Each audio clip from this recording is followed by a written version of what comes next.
ഈശോ മിശിഹായ്ക്ക് സ്തുതിയായിരിക്കട്ടെ. കാരുണ്യ വഴി ശുശ്രൂഷയുടെ 29-ാം ദിവസത്തിലേക്ക് നമ്മൾ പ്രവേശിക്കുകയാണ്.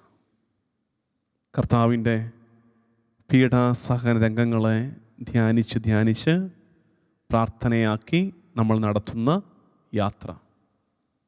ഇനി 10-11 ദിവസങ്ങൾ കൂടിയാണ് ഈ ശുശ്രൂഷയ്ക്ക് ഉള്ളത് എന്ന് ഓർക്കുക. അതുകൊണ്ട് തന്നെ സാധാരണ നമുക്കൊക്കെ സംഭവിക്കാൻ സാധ്യതയുള്ള ഒരു പ്രലോഭനമുണ്ട്. ആ പ്രലോഭനത്തിൻ്റെ പേരാണ് ആരംഭ ശൂരത്വം. ആദ്യമേ നമ്മൾ ഭയങ്കര ആവേശത്തിലൊക്കെ ആയിരിക്കും തുടങ്ങിയപ്പോൾ. പിന്നെ പതുക്കെ നമ്മളിങ്ങനെ ആ ഒരു മൂഡിലേക്ക് എത്താൻ സാധ്യതയുണ്ട്. അപ്പോൾ അതിനെക്കുറിച്ച് നമ്മൾ അവെയർ ആകുക എന്നുള്ളതാണ്. അപ്പോൾ നമ്മളിനി ഈ ഫൈനൽ മാരത്തണൊക്കെ ഓടുന്നവരെ ശ്രദ്ധിച്ചാൽ മതി. ഈ ദീർഘദൂര ഓട്ടക്കാരെ ശ്രദ്ധിച്ചാൽ മതി. അവരുടെ ഓട്ടം ശരിക്കും കണ്ടു നിൽക്കേണ്ടതാണ്. അവരിങ്ങനെ ഓടി ഇങ്ങനെ കുറേ ദൂരം ഓടിക്കഴിയുമ്പോൾ നമ്മൾ ഓർക്കും തളർന്നു എന്ന് വിചാരിക്കും. അപ്പോഴാണ് അവസാനത്തെ ലാപ്പ് എത്തുമ്പോൾ ഇതുവരെ ഓടിയ ആൾക്കാരാണോ ഈ ഓടുന്നതെന്ന് നമ്മൾ അത്ഭുതപ്പെട്ടു പോകുമാറ് ഒരു കുതിപ്പ് കാണാൻ പറ്റും ഇവരിൽ. എവിടെയാണ് ഇവർ ഈ എനർജി പാത്ത് വെച്ചിരുന്നത് നമുക്ക് അത്ഭുതം തോന്നും. അതുപോലൊരു കുതിപ്പ്. അപ്പോൾ നമുക്കിനിയുള്ള 10-11 ദിവസം മാരത്തൺ ഓട്ടക്കാർ, ദീർഘദൂര ഓട്ടക്കാർ അവസാന ലാപ്പ് ഓടുന്നത് പോലെ ഓടേണ്ട ദിവസങ്ങളാണ്. കുറച്ചുകൂടെ തീക്ഷ്ണതയോടെ കാരുണ്യ വഴി ശുശ്രൂഷയിൽ പങ്കെടുക്കുന്നതാകട്ടെ, ഇത് മറ്റുള്ളവർക്ക് പങ്കുവയ്ക്കുന്നതാകട്ടെ, ഇതിലെ കാര്യങ്ങൾ ശ്രദ്ധയോടെ കേൾക്കുന്നതിലാകട്ടെ, ഹോംവർക്ക് ചെയ്യുന്നതിലാകട്ടെ, നോമ്പെടുത്ത് കർണക്കൊന്ത ചെല്ലുന്നതിലാകട്ടെ, കുരിശിൻ്റെ വഴി ചെല്ലുന്നതിലാകട്ടെ, പരിശുദ്ധ കുർബാന അർപ്പിക്കുന്നതിൽ, കുമ്പസാരം നടത്തുന്നതിൽ ഒക്കെ ഒരു അവസാന ലാപ്പിൻ്റെ കരുത്ത് കാണിക്കണമെന്ന് സ്നേഹത്തോടെ ഓർമ്മിപ്പിക്കുന്നു. കരുണക്കൊന്തയുടെ കാര്യം ഞാനൊന്ന് മെൻഷൻ ചെയ്യുന്നു. കുറച്ചുകൂടെ നിങ്ങൾ ഇനിയും അധികമായിട്ട് ചെല്ലണം. കരുണക്കൊന്ത ചൊല്ലി നമ്മുടെ 40-ാം ദിവസത്തെ ശുശ്രൂഷ നമ്മൾ ഒരുമിച്ച് പ്രാർത്ഥിച്ച് ഇത് സമർപ്പിക്കുന്ന ഒരു ശുശ്രൂഷയുണ്ട്. ആ ദിവസം ഞാൻ കഴിഞ്ഞ ദിവസം പറഞ്ഞതുപോലെ നമ്മൾ ചൊല്ലിയ കരുണക്കൊന്തയും ആ കൂട്ടത്തിൽ ഉണ്ടാകണം എന്ന് തീരുമാനമെടുക്കണം. കാരണം ഇത്ര വലിയൊരു ശുശ്രൂഷയിൽ, വലുതെന്ന് ഉദ്ദേശിച്ചത് ദൈർഘ്യമുള്ള 40 നാൾ നീളുന്ന ഒരു ശുശ്രൂഷയിൽ പങ്കുപറ്റുമ്പോൾ നമ്മുടെ ഒരു കോൺട്രിബ്യൂഷൻ അതിനകത്ത് ഉണ്ടാകണം. ചിലർ പറയുന്നുണ്ട്, അച്ഛാ ശാലോമിലേക്ക് വിളിച്ചിട്ട് കിട്ടുന്നില്ല, ഇവിടെ എപ്പോഴും ആ നമ്പർ ഓണാണ്, ഇനി കിട്ടുന്നില്ലെങ്കിൽ ചിലർ എനിക്ക് അയച്ചു തരുന്നുണ്ട്, നമ്പർ അയച്ചു തരുന്നുണ്ട്. നിങ്ങൾക്ക് അങ്ങനെയും ചെയ്യാം. ഞാൻ ആ നമ്പർ ഇവിടെ ഏൽപ്പിച്ചോളാം. ഇനി അങ്ങനെ പറ്റുന്നവർ അങ്ങനെ ചെയ്യുക. കരുണക്കൊന്ത ചൊല്ലി കൂട്ടായ്മയിലും കുടുംബത്തിലും ഒറ്റയ്ക്കുമൊക്കെ ചൊല്ലി അത് നമ്പർ അയച്ചു തരണമെന്ന് ഓർമ്മിപ്പിക്കുന്നു. ഇന്നത്തെ നമ്മുടെ ധ്യാനത്തിലേക്ക് പ്രവേശിക്കുകയാണ്. ലൂക്കായുടെ സുവിശേഷം 23-ാം അധ്യായം 28, 29, 30 വാക്യങ്ങൾ ബൈബിൾ എടുക്കാം. ലൂക്കായുടെ സുവിശേഷം 23-ാം അധ്യായം 28 മുതലുള്ള വാക്യങ്ങൾ. അതിന് തൊട്ട് മുമ്പത്തെ വാക്യം കൂടെ വായിച്ചാലാണ് കൃത്യം മനസ്സിലാകുന്നത്. ഈശോ കാൽവരി മല കയറുകയാണ്. അപ്പോൾ കയറുന്ന വഴിക്ക് നമ്മൾ വായിക്കുന്നത് ഇങ്ങനെയാണ്. 27-ാം വാക്യം തൊട്ട്, ഒരു വലിയ ജനക്കൂട്ടവും കരയുകയും മുറവിളി കൂട്ടുകയും ചെയ്തിരുന്ന സ്ത്രീകളുടെ സമൂഹവും ഈശോയുടെ പിന്നാലെ പോയിരുന്നു. അവരുടെ നേരെ തിരിഞ്ഞ് ഈശോ പറഞ്ഞു, ജെറുസലേം പുത്രിമാരെ, എന്നെ പ്രതി നിങ്ങൾ കരയണ്ട, നിങ്ങളെയും നിങ്ങളുടെ മക്കളെയും പ്രതി കരയുവിൻ. എന്തെന്നാൽ വന്ധ്യകൾക്കും പ്രസവിക്കാത്ത ഉദരങ്ങൾക്കും പാലൂട്ടാത്ത മുലകൾക്കും ഭാഗ്യം എന്ന് പറയപ്പെടുന്ന ദിവസങ്ങൾ വരും. അന്നവർ പർവ്വതങ്ങളോട് ഞങ്ങളുടെ മേൽ വീഴുക എന്നും കുന്നുകളോട് ഞങ്ങളെ മൂടിക്കളയുക എന്നും പറയാൻ തുടങ്ങും. ഇതൊരു പ്രവചനത്തിൻ്റെ കംപ്ലീഷനാണ്. സക്കറിയായുടെ പ്രവചനത്തിൽ ഇത് കിടപ്പുണ്ട്. സക്കറിയ പ്രവാചകൻ്റെ പുസ്തകം എടുക്കാം. ഇന്നത്തെ ഇതേ കുറച്ചിങ്ങനെ മയത്തിൽ നമുക്കൊന്ന് സംസാരിച്ച് പോയാലാണ് ആശയം നമുക്ക് കിട്ടുക. അതുകൊണ്ട് എൻ്റെ കൂടെ നിൽക്കണം നിങ്ങൾ. വലിയ വിസ്ഫോടനമോ ഒച്ചപ്പാടോ ഒന്നും ഇല്ലെന്ന് വിചാരിച്ചിട്ട് ശ്രദ്ധ മാറിപ്പോകരുതെന്നാണ് ഉദ്ദേശിച്ചത്. ഇങ്ങോട്ടൊക്കെ തന്നെ ശ്രദ്ധിച്ചിരിക്കണം. സക്കറിയയുടെ പുസ്തകം 12-ാം അധ്യായം 10-ാം വാക്യം. 12-10 ബൈബിൾ എടുക്കാം. സക്കറിയയുടെ പുസ്തകം 12-ാം അധ്യായം 10-ാം വാക്യം. ഞാൻ ദാവീദ് ഭവനത്തിൻ്റെയും ജെറുസലേം നിവാസികളുടെയും മേൽ കൃപയുടെയും പ്രാർത്ഥനയുടെയും ചൈതന്യം പകരും. അപ്പോൾ തങ്ങൾ കുത്തി മുറിവേൽപ്പിച്ചവനെ നോക്കി ഏകജാതനെ പ്രതി എന്ന പോലെ അവർ കരയും, ആദ്യജാതനെ പ്രതി എന്നതുപോലെ ദുഃഖത്തോടെ വിലപിക്കും. തങ്ങൾ കുത്തി മുറിവേൽപ്പിച്ചവനെ നോക്കി ഏകജാതനെ എന്ന പോലെ അവർ കരയും, ആദ്യജാതൻ എന്നതുപോലെ അവർ വിലപിക്കും. ആ പ്രവചനം ഇവിടെ പൂർത്തിയാകുകയായിരുന്നു. അതായത് ഞാൻ ഒരുപാട് അങ്ങനെ റെഫറൻസ് തന്നിട്ടില്ല ശരിക്കും പറഞ്ഞാൽ പഴയ നിയമ പ്രവചനങ്ങളുടെ. ഈശോയുടെ പീഠാനുഭവ രംഗങ്ങളിൽ സംഭവിച്ച കാര്യങ്ങളെല്ലാം ഉണ്ടല്ലോ, അതെല്ലാം പഴയ നിയമ പ്രവചനങ്ങളുടെ പൂർത്തീകരണം നമുക്ക് കാണാൻ പറ്റും. അതാണ് ആ ഡിവൈൻ പ്ലാൻ നമുക്ക് കാണാൻ പറ്റുന്നത്. പഴയ നിയമവും പുതിയ നിയമവും തമ്മിലുള്ള ബന്ധം കാണാൻ പറ്റും. നമ്മൾ ഏതോ ഒരു ഭാഗം വ്യാഖ്യാനിച്ചപ്പോൾ അത് പറഞ്ഞായിരുന്നു. എല്ലാം ആ നിയമങ്ങൾ പൂർത്തിയാകാൻ വേണ്ടി, പ്രവചനങ്ങൾ പൂർത്തിയാകാൻ വേണ്ടി ഈശോ പറഞ്ഞു, എനിക്ക് ദാഹിക്കുന്നു, എനിക്ക് ദാഹിക്കുന്നു. കാരണം പഴയ നിയമത്തിൽ പ്രവചനം കിടപ്പുണ്ട്, അവൻ രുചിക്കാൻ അവർ വിനാഗിരി കൊടുത്തു എന്ന് പ്രവചനം കിടക്കുന്നത് പൂർത്തിയാകാൻ വേണ്ടിയിട്ട് അവൻ പറഞ്ഞു, എനിക്ക് ദാഹിക്കുന്നുവെന്ന്. അതുപോലെയാണ് ഇവിടെയും പ്രവചനങ്ങളുടെ പൂർത്തീകരണം നടക്കുകയാണ്. നമുക്കിനി ചിന്തിച്ച് തുടങ്ങാം. ഇതിനകത്ത് കുറച്ചധികം കാര്യങ്ങൾ ഇങ്ങനെ, കുറച്ചധികം ഒത്തിരിയല്ല, എന്നാലും നമുക്കിങ്ങനെ രസമായിട്ട് ചിന്തിച്ച് പോകാവുന്നതുണ്ട്. ഈശോയുടെ സ്നേഹം മനസ്സിലാക്കാൻ പറ്റുന്ന, അല്ലെങ്കിൽ ആ പശ്ചാത്തലം മനസ്സിലാക്കാൻ പറ്റുന്ന കാര്യങ്ങൾ ഉണ്ട്. ഒന്ന്, ഈശോയുടെ വിചാരണയ്ക്കും കുരിശുമരണത്തിനും ഇടയ്ക്ക് അവൻ സംസാരിച്ച ഏക കാര്യം ഇതാണ്. അത് തന്നെ നമ്മളെ അത്ഭുതപ്പെടുത്തും. പീലാത്തോസിൻ്റെ അരമനയിൽ വിട്ടിറങ്ങിയിട്ട്, അതായത് അരമനയിൽ ആ വിചാരണ നേരത്ത് അത് കഴിഞ്ഞിട്ട് പിന്നെ ഈ സ്ലീവായിൽ കയറുന്ന നേരം വരെയില്ലേ, കുരിശേ കടന്നിട്ടേ പിന്നെ അവൻ മിണ്ടിയിട്ടുള്ളൂ. ഇതിൻ്റെ ഇടയ്ക്ക് അവൻ എന്തുമാത്രം പാടുപീടകളിലൂടെ കടന്നുപോയി, എന്തുമാത്രം ത്രെറ്റ് അവൻ്റെ നേരെ ഉണ്ടായിട്ടുണ്ട്. ഈ പരിഹാസം, പുച്ഛം, ആക്ഷേപം ഒക്കെ ഉണ്ടായി. അതിനിടയ്ക്ക് ആരാണ്ട് ഓരോരുത്തർ കുത്തി കുത്തി ചോദിക്കാൻ തുടങ്ങി. മൈൻഡ് ചെയ്തില്ല ഈശോ, മൈൻഡ് ചെയ്തില്ല. കുരിശിലേക്ക് വെച്ചിരിക്കുകയായിരുന്നു എല്ലാ പഠിപ്പീരും. അവസാനം പറയാനുള്ളതെല്ലാം കുരിശെ കയറിയിട്ട് പറയാനിരിക്കുകയായിരുന്നു. പക്ഷേ ഇതിൻ്റെ ഇടയ്ക്ക് അവൻ്റെ വായിൽ നിന്ന് വീണ ഏക വർത്തമാനം ഇതാണ്. അവൻ്റെ വായിൽ നിന്ന് വീണ ഏക വർത്തമാനം ഇതാണ്: എന്നെ പ്രതി കരയണ്ട, എന്നെ പ്രതി കരയണ്ട, നിങ്ങളെ പ്രതിയും നിങ്ങളുടെ കുഞ്ഞുങ്ങളെ ഓർത്തും കരയുവിൻ എന്നുള്ളത്. എന്നെ പ്രതി കരയണ്ട, നിങ്ങളെയും. അതായത് ഭീഷണി കൊണ്ട് അവനെ മിണ്ടിക്കാൻ നോക്കി, നടന്നില്ല. പേടിപ്പിച്ച് മിണ്ടിപ്പിക്കാൻ നോക്കി, പീഡിപ്പിച്ച് മിണ്ടിപ്പിക്കാൻ നോക്കി, സംസാരിപ്പിക്കാൻ നോക്കി, നടന്നില്ല. കർത്താവ് കുലുങ്ങിയില്ല. പക്ഷേ അലിവ്, അവൻ്റെ ഉള്ളിലെ അവസാനിക്കാത്ത അലിവ് അവനെ കൊണ്ട് സംസാരിപ്പിച്ചു. പടയാളികളുടെ മുമ്പിൽ, അവരുടെ ആക്രോശങ്ങളുടെ മുമ്പിൽ ഒരു വാക്കുരിയാടാൻ നിന്നവൻ ഇവിടെ പാവം പിടിച്ച സ്ത്രീകൾ കരയുന്ന കണ്ടപ്പോൾ അവൻ്റെ ഉള്ളിലെ കരുണ വീണ്ടും ഉറവ പൊട്ടി ഒഴുകി, അലിവ് വാക്കുകളായിട്ട് മാറി. ഈശോയെ അവൻ്റെ അലിവിനെ, അവൻ്റെ കരുണയെ മനസ്സിലാക്കാൻ പറ്റുന്ന സുന്ദരമായ രംഗമാണിത്. ഇനി വേറൊന്ന് എനിക്ക് എന്നോട് തന്നെ പോരാ, ശരിയാകാനുണ്ടെന്ന് തോന്നുന്ന ഒരു ഭാഗമാണിത്. എനിക്ക് പേഴ്സണലി കറക്ഷൻ വേണ്ട ഒരു ഏരിയയാണ്. അതെന്തറിയാമോ? ഈശോ ഈ സിറ്റുവേഷനിലാണ് നിൽക്കുന്നത്. അവൻ്റെ പുറത്ത് ഭാരമേറിയ സ്ലീവാമരം, അവൻ്റെ ദേഹത്തിന് അടിച്ച് പൊട്ടാൻ സ്ഥലമൊന്നും ബാക്കിയില്ല. ശിരസിൽ മുൾമുടി വെച്ചിട്ട് ആ മുള്ളുകൾ ആഴ്ന്നിറങ്ങിയ ഭാഗത്ത് നിന്ന് ചോര ഒഴുകുന്നുണ്ട്. പടയാളികൾ ചാട്ടമാറുകൊണ്ട് ഏൽപ്പിച്ച പ്രഹരത്തിൻ്റെ ബാക്കിയായിട്ട് ദേഹം മുഴുവൻ നീറുന്നുണ്ട്. ഈ സ്ലീവാമരത്തിൻ്റെ ഭാരം അവൻ്റെ തോളത്തിരിക്കുന്നത് കൊണ്ട് അവൻ്റെ ശരീരം വറയ്ക്കുന്നുണ്ട്. ആ നേരത്തും മറ്റുള്ളവരെ ആശ്വസിപ്പിക്കാൻ അവൻ കാണിക്കുന്ന മനസ്സുണ്ടല്ലോ, എൻ്റെ കർത്താവേ, അതെങ്ങനെ സാധിക്കുന്നത്? ശരിക്കും നമുക്കുള്ള പാഠമാണത്. നമ്മളെപ്പോഴാണ് മറ്റുള്ളവരെ ആശ്വസിപ്പിക്കുന്നത്? ശ്രദ്ധിച്ചിട്ടുണ്ടോ? നമ്മൾ മറ്റുള്ളവരെ ആശ്വസിപ്പിക്കുന്നത് നമ്മൾ കംഫർട്ടബിൾ ആയിരിക്കുമ്പോഴാണ്. നമ്മളെല്ലാം കൊണ്ടും തികഞ്ഞ് ഓക്കെ ആയിട്ടിരിക്കുമ്പോൾ നമ്മൾ മറ്റുള്ളവരുടെ സങ്കടങ്ങൾക്ക് കാതോർക്കും, അവരെ ആശ്വസിപ്പിക്കും. നമ്മളാകെ വയ്യാണ്ടിരിക്കുന്ന നേരത്ത് ഒരാൾ നമ്മളോട് മിണ്ടാനും പറയാനും നമ്മളെന്താ പറയുന്നത്? പ്ലീസ് പോ, പിന്നെ കാണാം, പോ.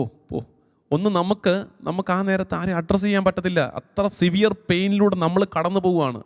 അവിടെയാണ് ഈശോ നമുക്ക് മാതൃകയാകുന്നത്. അവൻ അനുഭവിച്ച വേദനയുടെ പാരമ്യത്തിലും മറ്റുള്ളവരുടെ സങ്കടത്തിലേക്കുള്ള അവൻ്റെ അലിവിൻ്റെ ഭാവമുണ്ടല്ലോ, നമ്മളെ പ്രചോദിപ്പിക്കുന്നുണ്ട്. അതൊക്കെ നമ്മുടെ അനുദിന ജീവിതത്തിലും ഈ ശൈലി കുറച്ചൊക്കെ കൊണ്ടുവരാൻ ശ്രമിക്കണം. ഒത്തിരിയൊന്നും നമ്മളെ കൊണ്ട് പറ്റില്ല, എന്നാലും ശ്രമിക്കണം. മറ്റുള്ളവരോടുള്ള അലിവിന് മാനദണ്ഡം വെക്കരുത്. മറ്റുള്ളവരോട് കാണിക്കുന്ന കരുണയ്ക്ക് മാനദണ്ഡം വെക്കരുത്. എനിക്കെല്ലാം ഓക്കെ ആയി കഴിഞ്ഞിട്ട് ഞാൻ അല്പം കരുണ കാണിക്കാം കേട്ടോ, വെയിറ്റ് ചെയ്യണം, എൻ്റെ ഒന്ന് ശരിയായിക്കോട്ടെ, എൻ്റെ പ്രശ്നങ്ങളെല്ലാം ഒന്ന് മാറിക്കോട്ടെ, അത് കഴിഞ്ഞിട്ട് ഞാൻ കരുണ കാണിക്കാം എന്ന് പറയരുത്. ഈശോയെ കണ്ടുപഠിക്കുക. ആ സങ്കടത്തിലും അവൻ അലിവോടെ അവരെ നോക്കുകയാണ്. ഇനി ഈശോ അവരോട് പറയുന്ന കാര്യം എന്തെന്നറിയാമോ? ഈശോ പറയുന്നത് ഒരു പ്രവചനം കണക്കെ ഒരു വർത്തമാനമാണ്. അവനോട് പറയുന്നു, എന്നെ പ്രതി കരയണ്ട. അതിനകത്ത് വേറൊരു കാര്യമുണ്ട്. എന്നെ പ്രതി കരയണ്ടെന്ന് പറയാൻ കാര്യം എന്താ? ഈ സാധു സ്ത്രീകളോട് പറഞ്ഞു കൊടുക്കുകയാണ്, നിങ്ങൾ എന്താ വിചാരിച്ചിരിക്കുന്നത് സ്ത്രീകളെ, സഹോദരിമാരെ, നിങ്ങൾ എന്നെ പ്രതി എന്തിനാ കരയുന്നത്? ഞാൻ അവസാനിച്ചെന്നോ? ഞാൻ തീർന്നു പോയെന്നോ? ഇല്ല, ഇതിവിടം കൊണ്ട് അവസാനിക്കില്ല. ഞാൻ ഇവിടം കൊണ്ട് തീരില്ല. ഒരു മഹത്വം എനിക്ക് വേണ്ടി കാത്തിരിപ്പുണ്ട്. I will be glorified. അതുകൊണ്ട് ഞാൻ നിങ്ങളുടെ കണ്ണീരിൻ്റെ വിഷയമാകണ്ട. എന്നെക്കുറിച്ച് നിങ്ങൾ കരയേണ്ട. പക്ഷെ നിങ്ങൾ കരയേണ്ട ഒരു കാര്യമുണ്ട്. എന്താ നിങ്ങൾ കരയേണ്ടത്? നിങ്ങളെയും നിങ്ങളുടെ കുഞ്ഞുങ്ങളെയും ഓർത്ത് കരയുവിൻ. അത് കർത്താവ് പറഞ്ഞതിൻ്റെ കോണ്ടെക്സ്റ്റ് മനസ്സിലാക്കുക. ഈശോ എന്താ അത് പറഞ്ഞേ? കാരണം ഈശോയ്ക്കറിയാം സമീപ ഭാവിയിൽ ഒരു പീഡനം ഇവരെ കാത്തിരിപ്പുണ്ട്. സമീപ ഭാവിയിൽ ഒരു പീഡനം ഇവരെ കാത്തിരിപ്പുണ്ട്. ആ കാലത്ത് ജീവനോടെ ഇരിക്കാൻ സാധ്യതയുള്ളവർ ഈ കൂട്ടത്തിലുണ്ട്. കാരണം ഈശോ മരിച്ചത് AD 30 അടുത്താണെങ്കിൽ, AD 29, 33 ആ സമയത്താണെങ്കിൽ AD 70 ഒരു 30-35 വർഷത്തിനപ്പുറത്ത് ഒരു വലിയ പീഡനം യഹൂദജനതയെ കാത്തിരിപ്പുണ്ട്. അത് ഈശോയ്ക്കറിയാം. അതുകൊണ്ടാണ് ഈശോ പറഞ്ഞത്, നിങ്ങളെയും നിങ്ങളുടെ കുഞ്ഞുങ്ങളെയും ഓർത്ത് കരയുവിൻ, വിലപിക്കുവിൻ, പ്രാർത്ഥിക്കുവിൻ, കണ്ണീരോടെ പ്രാർത്ഥിക്കുവിൻ. അവിടെ വീണ്ടും നമുക്ക് ചിന്തിക്കാൻ ഒരു സാധനം കിടപ്പുണ്ട്. കരയരുതെന്ന് പറഞ്ഞവൻ, ഇതിനു മുമ്പ് അവൻ പറഞ്ഞതൊക്കെ കരയരുതെന്ന. സുവിശേഷത്തിൽ വേറെ എങ്ങും അവൻ കരയാൻ പറഞ്ഞിട്ടില്ല. അവൻ മഗ്ദലന മറിയത്തോട് ഉദ്ധാന ശേഷം പറഞ്ഞത് കരയരുത്. നായിനിലെ വിധവയോട് പറഞ്ഞത് കരയാതിരിക്കുക, നമുക്ക് പരിഹാരം ഉണ്ടാക്കാം. ആരും കരയണമെന്ന് ആഗ്രഹിച്ചിട്ടില്ല ഈശോ. പക്ഷെ ഇപ്പം അവൻ പറയുകയാണ്, വിലപിക്കണം, നിങ്ങളുടെ കുഞ്ഞുങ്ങളെ ഓർത്ത്, തലമുറയെ ഓർത്ത് കരയണമെന്ന് കർത്താവ് ആവശ്യപ്പെടുന്നു. കാരണം ചെയ്ത അകൃത്യങ്ങളുടെ ശിക്ഷ വരുന്നുണ്ട്. അത് നിങ്ങൾ കാണും, നിങ്ങളുടെ കുഞ്ഞുങ്ങൾ ആ അനുഭവത്തിലൂടെ കടന്നു പോകും. അപ്പം നമ്മൾ ചിന്തിക്കും, ഈശോയുടെ കുരിശ് മരണം, ഈശോയെ കുരിശേൽ തറച്ച് കൊന്നതിൻ്റെ ശിക്ഷ വരുന്നു എന്ന രീതിയിലാണോ? അതൊരു തിയോളജിക്കൽ ഇൻ്റർപ്രിട്ടേഷനാണ്. നിങ്ങൾ ഇനി പറയുന്ന കുറച്ച് കാര്യം ശ്രദ്ധിക്കണേ. ബൈബിളിലുള്ള ചരിത്രം, പ്രത്യേകിച്ച് പഴയ നിയമമൊക്കെ വായിക്കുമ്പോൾ we should not search for pure history. ഈ കറക്റ്റ് ചരിത്രം തേടി പോകരുത് ബൈബിളിനകത്ത്. അതുണ്ടാകില്ല. കറക്റ്റ് ചരിത്രം ബൈബിളിനകത്ത് ഉണ്ടാകില്ല. ഇപ്പോൾ ഉദാഹരണത്തിന് AD 70 ജെറുസലേം തകർക്കപ്പെട്ടു, യഹൂദ ജനത ചിതറിക്കപ്പെട്ടു, വലിയ പീഡനങ്ങൾ യഹൂദരുടെ മേലുണ്ടായി. അതിനൊരു ഹിസ്റ്റോറിക്കൽ പൊളിറ്റിക്കൽ റീസൺ ഉണ്ട്. പക്ഷെ അതിനെ തിയോളജിക്കലായിട്ട് വ്യാഖ്യാനിക്കും. അപ്പോൾ അതിനകത്ത് ദൈവശിക്ഷയുടെ ഘടകം കണ്ടെത്താൻ പറ്റും. നമ്മുടെ അകൃത്യങ്ങളെ അവിടെ കാണാൻ പറ്റും. ഇത് തന്നെയാണ് പഴയ നിയമത്തിൽ ആകമാനം. പഴയ നിയമത്തിൽ ഇസ്രായേൽ ജനത എത്ര അടിമത്തങ്ങളിലൂടെ, വിപ്രവാസങ്ങളിലൂടെ കടന്നുപോയി. ഈജിപ്തിൽ തുടങ്ങിയാൽ ഈജിപ്ത്, അത് കഴിഞ്ഞിട്ട് BC 722 അസീറിയൻ, BC 587 ബാബിലോൺ, അതിനുശേഷം പേർഷ്യൻ, അതിനുശേഷം ഗ്രീക്ക്, ഈശോ പിറക്കുന്ന കാലത്ത് റോമൻ അധിനിവേശം. അപ്പോൾ ഇതിൻ്റെ എല്ലാം കീഴിൽ കിടന്നത് ഓരോ വിധത്തിലുള്ള പൊളിറ്റിക്കൽ റീസൺസ് ഉണ്ട്. ഇതിനൊക്കെ രാഷ്ട്രീയപരമായ, സാമൂഹികപരമായ, സാമ്പത്തികമായ കാര്യങ്ങളുണ്ട്. പക്ഷേ ബൈബിളിൽ എങ്ങനെ ഇതിനെ അപ്രോച്ച് ചെയ്തിരിക്കുന്നത്? ബൈബിളിൽ ഇതിനെ തിയോളജിക്കലായിട്ട് അപ്രോച്ച് ചെയ്തിരിക്കുന്നു. എന്തത്? ദൈവവുമായുള്ള ബന്ധം വെച്ച് ഞങ്ങളുടെ ഈ അടിമത്തത്തിലേക്ക് പോകാൻ കാര്യം ഞങ്ങൾ ഇന്ന പാപങ്ങളൊക്കെ ചെയ്തു. അപ്പോൾ അത് കഴിഞ്ഞിട്ട് ഞങ്ങൾ മാനസാന്തരപ്പെട്ടപ്പോൾ ഞങ്ങൾ തിരിച്ചു വന്നു. ഇതാണ് തിയോളജിക്കൽ ഇൻ്റർപ്രിട്ടേഷൻ. ചുറ്റും നടക്കുന്ന ചരിത്ര സംഭവങ്ങളെ ദൈവവുമായുള്ള ബന്ധത്തിൽ വ്യാഖ്യാനിച്ച് വെച്ചിരിക്കുന്ന പുസ്തകമാണ് ബൈബിള്. അപ്പോൾ ഈ യഹൂദർക്ക് ഉണ്ടായ ആ തകർച്ചയുണ്ടല്ലോ, അത് തന്നെ ഈശോയും പറയുന്നത്. ഈശോ ഇതിനു മുമ്പേ ഇത് പറഞ്ഞിട്ടുള്ളതാ. അതുകൊണ്ടാണ് ഈശോ ദേവാലയം നോക്കി പറയുന്നത്, കല്ലിന്മേൽ കല്ല് ശേഷിപ്പിക്കപ്പെടാതെ തകർക്കപ്പെട്ടു പോകും എന്ന് പറയുന്നില്ലേ? ഈശോ തന്നെയും വിലപിക്കുന്നുണ്ട്. ലൂക്കായുടെ സുവിശേഷം 19 അധ്യായം 41 ലൂക്ക കുറച്ച് പുറകോട്ട് മറിച്ചാൽ മതി. ലൂക്ക 19:41 അവിടെ നമ്മൾ വായിക്കുന്നത്, അവൻ അടുത്തു വന്ന് പട്ടണം കണ്ടപ്പോൾ അതിനെക്കുറിച്ച് വിലപിച്ചുകൊണ്ട് പറഞ്ഞു. അതിനെക്കുറിച്ച് Isho he has already wept about this city of Jerusalem. ജെറുസലേമിനെ കുറിച്ച് കർത്താവ് ഇതിനു മുമ്പേ വിലപിച്ച് കഴിഞ്ഞിട്ടിരിക്കുകയാണ്. ഇത് നമുക്ക് ഉപകാരപ്പെടും. ഏത് ശൈലി എന്നറിയാമോ? ചരിത്ര സംഭവങ്ങളെ തിയോളജിക്കലായിട്ട് വ്യാഖ്യാനിക്കുന്ന, ദൈവവുമായുള്ള ബന്ധത്തിൽ വ്യാഖ്യാനിക്കണം. നമ്മുടെ ജീവിതത്തിൽ സംഭവിക്കുന്ന കാര്യങ്ങൾ പോലും നമ്മൾ കാണുമ്പോൾ എല്ലാം കോഇൻസിഡൻസ് ആണ്. ഇന്ന് വലിയ ബുദ്ധിയുള്ളവരെല്ലാം പറയുന്നത് എല്ലാം കോഇൻസിഡൻസ് ആണ്. ശരിയായിരിക്കും. പക്ഷെ അതിനെ ദൈവീകമായി വ്യാഖ്യാനിക്കുന്നിടത്താണ് നമ്മൾ ദൈവസാന്നിധ്യം കാണുന്നത്. അത് ഞാനിപ്പോൾ ഒരു ഉദാഹരണം പറയട്ടെ. ഇതെൻ്റെ സ്വന്തം വ്യാഖ്യാനമാണ്. അതുകൊണ്ട് നിങ്ങളങ്ങനെ വലിയ എന്താ പറയേണ്ടത്, വലിയ മികവൊന്നും പ്രതീക്ഷിക്കരുത്. പക്ഷെ നിങ്ങൾക്ക് മനസ്സിലാകാൻ വേണ്ടിയിട്ട് ചരിത്ര സംഭവങ്ങളെ വ്യാഖ്യാനിച്ച് വെച്ചിരിക്കുന്നതാണ്, തിയോളജിക്കലി വ്യാഖ്യാനിച്ച് വെച്ചിരിക്കുന്നതാണ് ബൈബിൾ. അതുപോലെ ഇന്നും നമുക്ക് വ്യാഖ്യാനിക്കാൻ പറ്റും എന്നതിൻ്റെ ഒരു ഉദാഹരണം പറയാം. ഇപ്പം നമ്മുടെ നാട്ടിൽ മുഴുവൻ മൈഗ്രേഷൻ അല്ലേ, എല്ലാവരും പോവല്ലേ. എല്ലാവരും എന്ന് പറയുമ്പോൾ ഇൻവെർട്ടഡ് കോമയിൽ ഞാൻ എല്ലാവരും കൂടെ പോകുന്നല്ല ഉദ്ദേശിച്ചത്, നല്ല പോക്കുണ്ട് മൈഗ്രേഷൻ. പണ്ടത്തതുപോലെ മിഡിൽ ഈസ്റ്റിലേക്കല്ല, അതല്ലാതെ യൂറോപ്യൻ നാടുകളിലേക്ക്, ഓസ്ട്രേലിയയിലേക്ക്, കാനഡയിലേക്ക്, US-ലേക്കൊക്കെ നമ്മുടെ കുഞ്ഞുങ്ങൾ, നമ്മുടെ കുടുംബങ്ങൾ ഒക്കെ മൈഗ്രേറ്റ് ചെയ്യുന്നു. അപ്പോൾ നമ്മളിതിനെക്കുറിച്ച് പല അഭിപ്രായങ്ങളുണ്ട്. ചിലർ ഇതിനെ അനുകൂലിച്ച് ചിലർ എതിർത്ത് പറയുന്നു. ഞാൻ അതിനകത്ത് പക്ഷം പിടിക്കുന്നൊന്നുമില്ല. പക്ഷെ എന്നാലും ഇതിനെ നമ്മൾ എങ്ങനെ തിയോളജിക്കലി പറയും? ഇത് എന്തുകൊണ്ടാണ് നടക്കുന്നത്? എന്തുകൊണ്ടാണ് ഇപ്പോൾ ഈ മൈഗ്രേഷൻ നടക്കുന്നത്? പല കാരണങ്ങൾ. ഒരു പൊളിറ്റിക്കൽ റീസൺ ഉണ്ട്, ഒരു രാഷ്ട്രീയ അരക്ഷിതാവസ്ഥ ഫീൽ ചെയ്യുന്നുണ്ട് യുവതലമുറയ്ക്ക്, അവർ പോകുന്നു. ഒരു എക്കണോമിക്കൽ റീസൺ ഉണ്ട്, അവർ പഠിച്ചതിന് ആനുപാതികമായ വരുമാനം കിട്ടുന്നില്ല, അവർക്ക് ശമ്പളം കിട്ടുന്നില്ല, സ്റ്റാൻഡേർഡ് ഓഫ് ലിവിങ് പോരാ, സോഷ്യോളജിക്കൽ റീസൺ ആണത്, ജീവിത നിലവാരം പോരാ. അപ്പോൾ ഇത്തരം കാരണങ്ങൾ കൊണ്ടൊക്കെയാണ് പോകുന്നത്. അപ്പോൾ ഇതിനെ നമ്മൾ എങ്ങനെ തിയോളജിക്കലി വ്യാഖ്യാനിക്കണം? തിയോളജിക്കലി വ്യാഖ്യാനിക്കാൻ പറ്റുന്ന ഒരു കാര്യം പറയാം. ഉദാഹരണത്തിന് ഇങ്ങനെ, ഒരു കാലത്ത് നമ്മുടെ ദേശത്ത് വിദേശ മിഷണറിമാർ വന്ന് സുവിശേഷം പ്രസംഗിച്ചു. നിശ്ചയമായും തോമസ് ലീഹ വന്നു. 15 നൂറ്റാണ്ട് ഇവിടെ ഒരു ക്രിസ്തീയ സമൂഹം ഉണ്ടായിരുന്നു, മാർത്തോമ നസ്രാണി സമൂഹം ഉണ്ടായിരുന്നു. അതിന് പിന്നീട് വെസ്റ്റേൺ മിഷണറീസ് വന്നു. അവർ വന്ന് ഒരുപാട് നന്മകൾ ഇവിടെ ചെയ്തു. വലിയ മിഷൻ പ്രവർത്തനങ്ങൾ നടന്നു. വിദ്യാഭ്യാസ മേഖല, ആതുര ശുശ്രൂഷയുടെ മേഖല ഒക്കെ വളർന്നു. അപ്പോൾ ഈ നാട്ടിൽ സുവിശേഷം എത്തിച്ചു. അങ്ങനെ വലിയ കാര്യങ്ങൾ ചെയ്തു. ഇപ്പോൾ എന്താ നടക്കുന്നത്? ഇപ്പോൾ ലോകം മുഴുവൻ ഒരു ക്രിസ്തീയ മന്ദിപ്പുണ്ട്. ലോകം മുഴുവൻ ഒരു ക്രിസ്തീയ മരവിപ്പുണ്ട്, ഒരു ക്രിസ്തീയ മന്ദോഷ്ണത ഉണ്ട്. അപ്പോൾ ദൈവം മുകളിൽ നോക്കി എന്ത് ചെയ്യും? ലോകം മുഴുവൻ ഒരു ക്രിസ്തീയ മരവിപ്പുണ്ട്. അപ്പോൾ കർത്താവ് തീരുമാനിച്ചു, എനിക്കൊരു പുളിമാവ് വേണം. എന്തിന്? ലോകം മുഴുവനെയും ക്രിസ്തീയമായി പുളിപ്പിക്കാൻ എനിക്കൊരു പുളിമാവ് വേണം. അപ്പോൾ കർത്താവ് എന്ത് ചെയ്തു? കർത്താവ് നോക്കിയപ്പോൾ കണ്ടു, കേരളത്തിൽ അവിടെ ഒരു സഭയുണ്ട്. കേരള സഭ, ചലിക്കുന്ന സഭ, വളരെ വൈബ്രൻ്റായ, ദൈവവിളികളാൽ സമ്പന്നമായ, കുടുംബങ്ങളിൽ വിശ്വാസ പരിശീലനമുള്ള, ദേവാലയം നിറഞ്ഞ ദൈവാരാധനയ്ക്ക് ജനം വരുന്ന ഒരു വൈബ്രൻ്റ് ചർച്ചുണ്ട്. ഏത്? കേരള സഭ. കർത്താവ് തീരുമാനിച്ചു, ഈ കേരള സഭയെ ലോകം മുഴുവൻ പുളിപ്പിക്കാനുള്ള പുളിമാവായി ഞാൻ തെരഞ്ഞെടുത്തിരിക്കുന്നു. ഇപ്പം എന്ത് സംഭവിച്ചുകൊണ്ടിരിക്കുന്നത്? ഈ കേരള സഭയുടെ മക്കൾ ലോകത്താകമാനത്തേക്കും പോകുന്നു, എല്ലായിടത്തേക്കും ചിതറിക്കപ്പെടുന്നു. ഓസ്ട്രേലിയയിൽ പോകുന്നു, യൂറോപ്പിൽ പോകുന്നു, കാനഡയിൽ പോകുന്നു, US-ൽ പോകുന്നു. എന്നിട്ട് എന്ത് ചെയ്യുന്നു? ചെല്ലുന്നിടത്ത് അവരെന്ത് ചെയ്യുന്നു? അവർ ബലിപീഠം സ്ഥാപിക്കുന്നു, അവർ കുർബാന അർപ്പിക്കുന്നു. അപ്പോൾ കുർബാന അർപ്പിച്ചപ്പോൾ എന്ത് പറ്റുന്നു? നമ്മുടെ കുർബാന അർപ്പണം കണ്ട്, നമ്മുടെ തിരുനാൾ ആഘോഷങ്ങൾ കണ്ട്, നമ്മുടെ കൂട്ടായ്മ കണ്ട് സായിപ്പ് ഞെട്ടുന്നു. ഇതെന്തൊരു സമൂഹമായി വന്നിരിക്കുന്നത്, ഇതെന്തൊരു സമൂഹമാണ് ഈ വന്നിരിക്കുന്നത്. ഇത് കണ്ട് അവർ ഇൻസ്പയർഡ് ആകുന്നു. അതുപോലെ നമുക്കും ചെയ്യണം.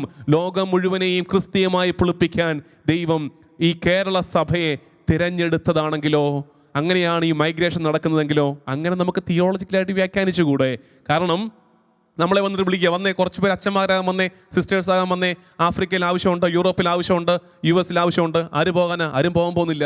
അപ്പോൾ ഇവിടെ തിയോളജിക്കലി ഇൻ്റർപ്രറ്റ് ചെയ്യാൻ വിധത്തിൽ ഒരു പൊളിറ്റിക്കൽ ഇഷ്യൂ ഉണ്ടാക്കി, ഒരു എക്കണോമിക്കൽ പ്രശ്നങ്ങൾ ഉണ്ടാക്കി, സോഷ്യോളജിക്കൽ റീസൺസ് ഉണ്ടാക്കി, എന്നിട്ട് ഇവിടുന്ന് ചെതറിച്ചു.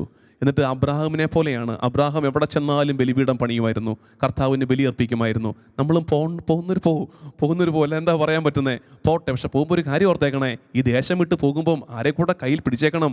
കർത്താവ് തമ്പുരാനെ കൈ പിടിച്ചേക്കണം. ചെല്ലുന്നിടത്ത് ബലിയർപ്പണം നിർബന്ധമാക്കിയേക്കണം. കർത്താവിൻ്റെ സഭയോട് ചേർന്ന് നിൽക്കണം. ലോകം മുഴുവൻ ഒരു പുതിയ ക്രിസ്തീയ ചലനം ഉണ്ടാകട്ടെ. അപ്പോൾ ഞാൻ പറഞ്ഞു വന്നത് എന്തായിരുന്നു? ഇത് പറയാൻ വേണ്ടിയിട്ടല്ലായിരുന്നു തുടങ്ങിയത് നമ്മൾ. ഈശോ ഒരു വരാൻ പോകുന്ന സംഭവത്തെ തിയോളജിക്കലി അവതരിപ്പിച്ചു കൊടുത്തതാണ്. ശിക്ഷ വരുന്നുണ്ട്, അതുകൊണ്ട് വിലപിച്ചു തുടങ്ങുക. നമ്മുടെ അവസ്ഥയോർത്ത് കണ്ണീരോടെ ദൈവത്തിന് മുമ്പാകെ പ്രാർത്ഥിക്കണമെന്ന്, കരയണമെന്ന് ഈശോ ഓർമ്മിപ്പിച്ച ഭാഗമാണിത്. നിങ്ങളെയും നിങ്ങളുടെ കുഞ്ഞുങ്ങളെയും ഓർത്ത് കരയുവിൻ. പ്രിയമുള്ളവരെ, നമ്മൾ ഇന്നത്തെ ചിന്ത ഞാൻ പറഞ്ഞത്, നമുക്കധികം പരിചയമില്ലാത്ത, അധികം വ്യാഖ്യാനിച്ച് കേൾക്കാത്ത, എന്നാൽ കുരിശിൻ്റെ വഴിയിൽ നമ്മൾ നിരന്തരം പ്രാർത്ഥിക്കുന്ന ഒരു ഭാഗത്തെ നമ്മളെടുത്ത് ഒന്ന് മനസ്സിലാക്കാൻ ശ്രമിക്കുകയായിരുന്നു. ഇത്രയും മനസ്സിലാക്കുക, വളരെ ലളിതമായിട്ട് ഇത്രയും മനസ്സിലാക്കുക. ഒന്നാമത്തെ കാര്യം, ഈശോ അവൻ്റെ വിചാരണയ്ക്കും അവൻ്റെ കുരിശുമരണത്തിനും ഇടയ്ക്ക് പറഞ്ഞ ഏക കാര്യമാണിത്. അങ്ങനെ പറയാൻ കാര്യം എന്താണ്? അവനിലെ അവസാനിക്കാത്ത അലിവ് കവിഞ്ഞൊഴുകിയതാണ് ആ സ്ത്രീകളോട് പറഞ്ഞ സംസാരം. നിങ്ങൾ കുഞ്ഞുങ്ങളെ ഓർത്ത്, നിങ്ങളുടെ തലമുറകളെ ഓർത്ത് കരയുക എന്നുള്ളത്.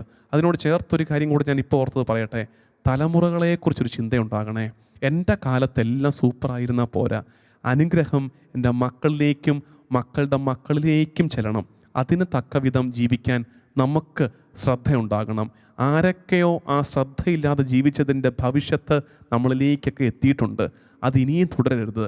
നമ്മുടെ കുഞ്ഞുങ്ങളെക്കുറിച്ച്, കുഞ്ഞുങ്ങളുടെ കുഞ്ഞുങ്ങളെക്കുറിച്ച് അവർക്കും അനുഗ്രഹം എത്താൻ തക്ക വിധത്തിൽ അനുഗ്രഹിക്കപ്പെട്ട ജീവിതം നമ്മളും ജീവിക്കാൻ ശ്രദ്ധയുള്ളവരാകണം. ഈശോയുടെ ഈ വിലാപം എന്തിനുള്ള സൂചനയായിരുന്നു? ജെറുസലേം തകർക്കപ്പെടാൻ പോകുന്നു, അതിനുവേണ്ടി പ്രാർത്ഥിച്ചൊരുങ്ങണം, അതിനുവേണ്ടി വിലപിക്കണം, അതിന് മുമ്പാകെ നിങ്ങൾ വിലപിക്കണം, അനുദപിക്കണമെന്ന ഈശോയുടെ ഓർമ്മപ്പെടുത്തലായിരുന്നു. നമുക്കുള്ള പാഠങ്ങൾ, മറ്റുള്ളവരുടെ സങ്കടങ്ങളിൽ നമുക്കും ഒരു ആർദ്രത കാണിക്കാൻ പറ്റണം ഈശോയെ പോലെ. ഒപ്പം തിരിച്ച് നമ്മൾ നമ്മളെക്കുറിച്ച് തന്നെ വിലപിക്കാൻ പഠിക്കണം. ഈശോ ആവശ്യപ്പെടുന്നത് പോലെ നമ്മളെയും നമ്മുടെ കുഞ്ഞുങ്ങളെയും തലമുറകളെയും കുറിച്ച് വിലപിക്കാൻ ഓർക്കണം. ഇന്നത്തെ ഹോംവർക്ക് ഇത്രയേ ഉള്ളൂ. നിങ്ങൾ ഇന്ന് ഒരു പ്രത്യേക രീതിയിൽ പ്രാർത്ഥിക്കണം. ഇത്രയും കാലം പ്രാർത്ഥിച്ചതൊക്കെ നമ്മുടെ ചുറ്റുവട്ടത്തുമല്ലേ, അതായത് നമ്മുടെ മക്കൾ, നമ്മൾ കൺമുമ്പിൽ കണ്ട കൊച്ചുമക്കൾ, ഇത്രയല്ലേ ഉള്ളൂ. ഇന്ന് തലമുറകളെ വിശുദ്ധീകരിക്കണേ കർത്താവേ എന്ന് പ്രാർത്ഥിക്കണം. ഞങ്ങളുടെ വരാനിരിക്കുന്ന തലമുറകളെ വിശുദ്ധീകരിക്കണേ എന്ന് ദൈവത്തിന് മുമ്പാകെ പ്രാർത്ഥിക്കേണ്ട ദിവസമാണ്. ഈശോ ആവശ്യപ്പെട്ടതാണ്, നിങ്ങളെയും നിങ്ങളുടെ കുഞ്ഞുങ്ങളെയും ഓർത്ത് വിലപിക്കുവിൻ. നമ്മൾ വരാനിരിക്കുന്ന തലമുറയെക്കുറിച്ച് വിലപിച്ച് പ്രാർത്ഥിക്കണം. കർത്താവേ, ഞങ്ങളുടെ തലമുറ നിന്നിൽ നിന്ന് അകന്നു പോകാതെ നിൻ്റെ പരിശുദ്ധ ബലിപീഠത്തോട്, കുദാശകളോട് ചേർന്ന് ജീവിക്കുവാൻ, വചനത്തോട് ചേർന്ന് ധാർമ്മികമായ ജീവിതം ജീവിക്കുവാൻ ഞങ്ങളുടെ തലമുറകൾക്ക് വേണ്ടി ഞങ്ങൾ പ്രാർത്ഥിക്കുന്നുവെന്ന് ഇന്ന് തിരുമുമ്പാകെ ഏറ്റുപറഞ്ഞ് നമുക്ക് ആരാധനയിലേക്ക് പ്രവേശിക്കാം. ആമേൻ. ഇന്നത്തെ പ്രവൃത്തി. നമ്മുടെ വരാനിരിക്കുന്ന തലമുറകൾ വിശുദ്ധീകരിക്കപ്പെടാൻ കർത്താവിൻ്റെ മുൻപിൽ വിലപിച്ച് പ്രാർത്ഥിക്കുക.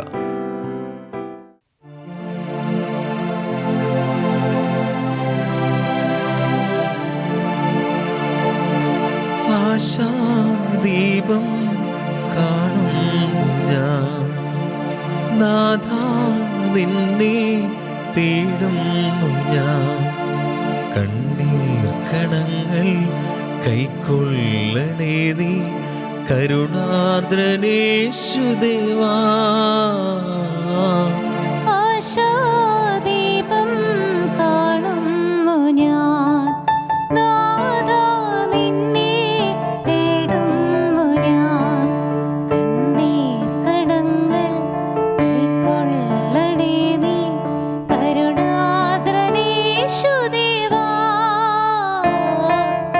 ആശാദീപം കാണുന്നു ഞാൻ, നാഥാ നിന്നെ തേടുന്നു ഞാൻ.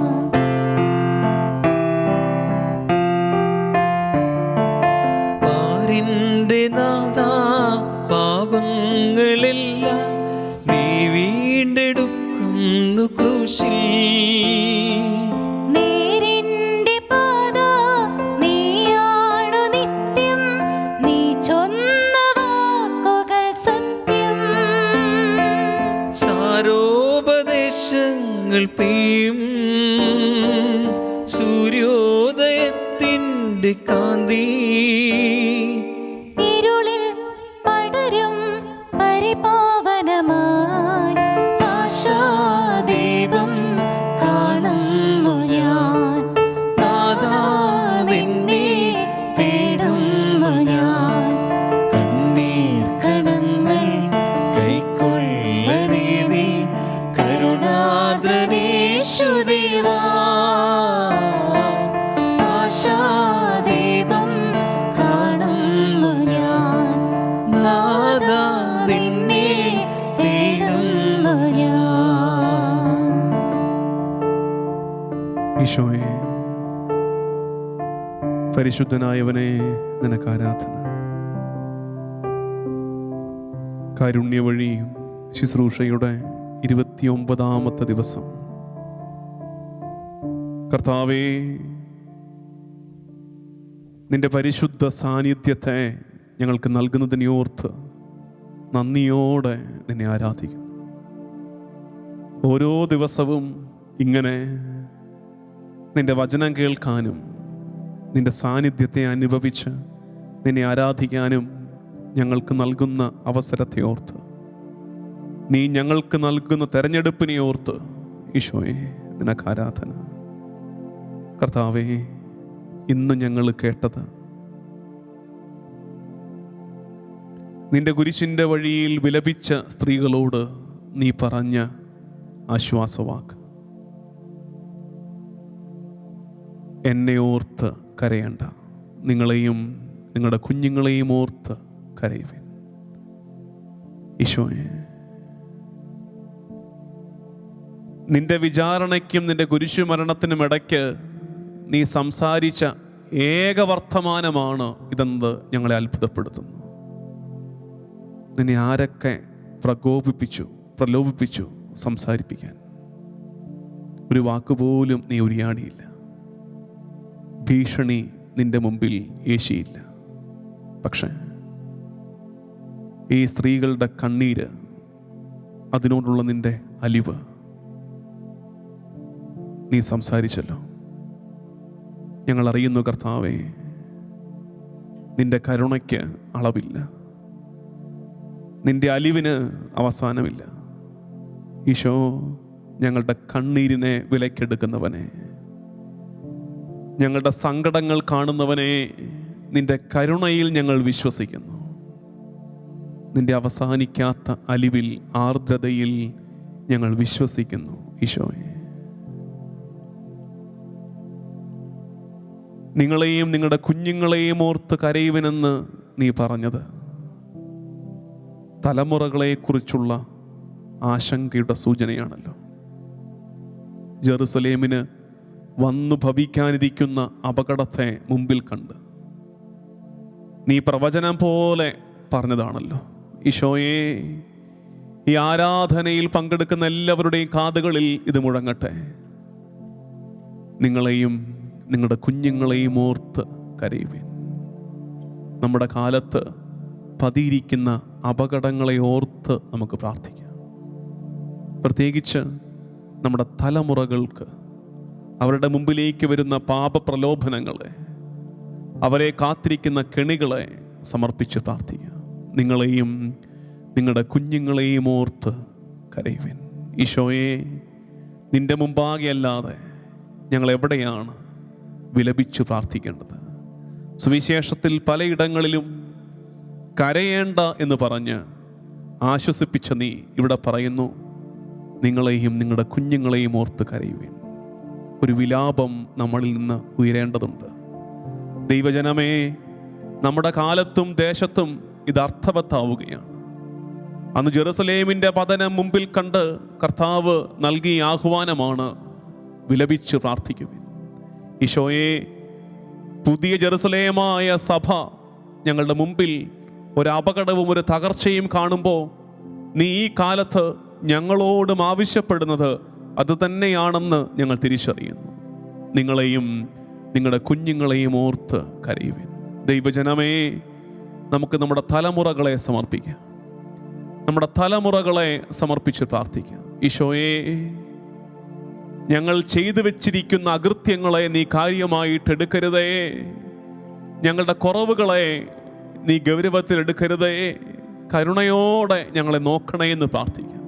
ഈശോയെ, ഞങ്ങളുടെ ബലഹീനതകൾ, ഞങ്ങളുടെ പാപചായ്വുകൾ, ഞങ്ങൾ ചെയ്തു പോയ ദ്രോഹങ്ങൾ, അനീതി, കർത്താവേ, ഞങ്ങളുടെ തലമുറകൾക്ക് ഇത് കേടായി ഭവിക്കാതിരിക്കട്ടെ.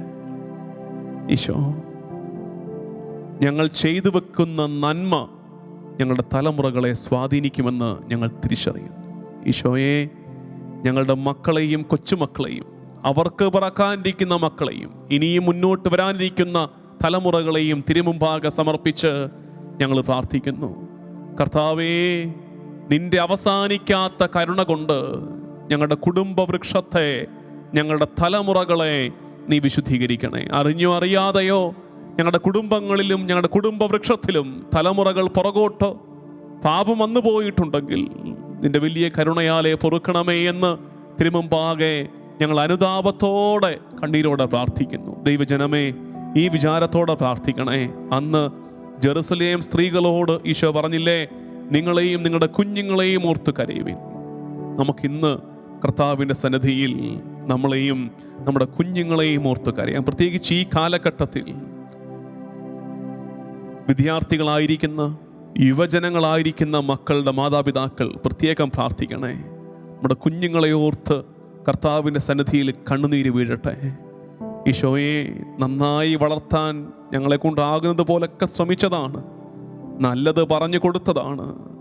എപ്പോഴോ ഈശോയെ ഞങ്ങളുടെ കൈകൾ തട്ടിത്തെറിപ്പിച്ചിട്ട് കുഞ്ഞുങ്ങൾ ഏതൊക്കെയോ കൗതുകങ്ങളുടെ പുറകെ പായുമ്പോൾ ഞങ്ങളിതാ തിരുമുമ്പാകെ കണ്ണീരൊഴുക്കി ഞങ്ങളുടെ മക്കൾക്ക് വേണ്ടി പ്രാർത്ഥിക്കുന്നു.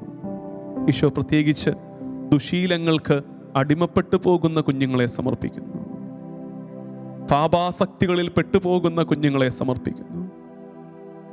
വിവിധ രീതികളിൽ മാതാപിതാക്കളെ സങ്കടപ്പെടുത്തുന്ന, മാതാപിതാക്കൾക്ക് മുറിവുകൾ ഏൽപ്പിക്കുന്ന കുഞ്ഞുങ്ങളെ സമർപ്പിക്കുന്നു. പ്രിയമുള്ളവരെ, നമ്മുടെ മക്കളെയും തലമുറകളെയും ഓർത്ത് തിരുമുമ്പാകെ അവൻ്റെ കരുണയ്ക്കായി നമുക്ക് പ്രാർത്ഥിക്കാം.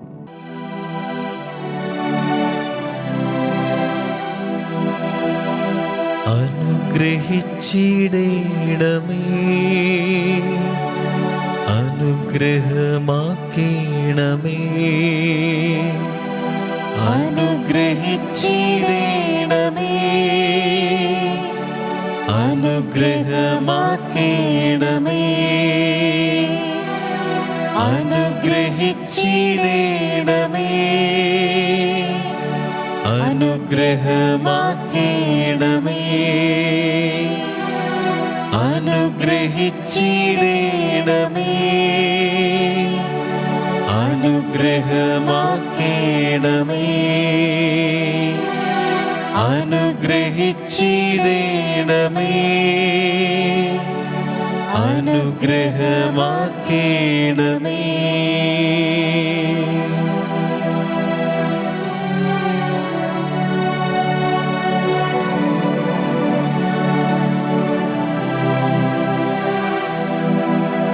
സ്വർഗസ്ഥനായ ഞങ്ങളുടെ പിതാവേ, അങ്ങയുടെ നാമം പൂജിതമാകണമേ. അങ്ങയുടെ രാജ്യം വരണമേ. അങ്ങയുടെ തിരുമനസ് സ്വർഗത്തിലെ പോലെ ഭൂമിയിലുമാകണമേ.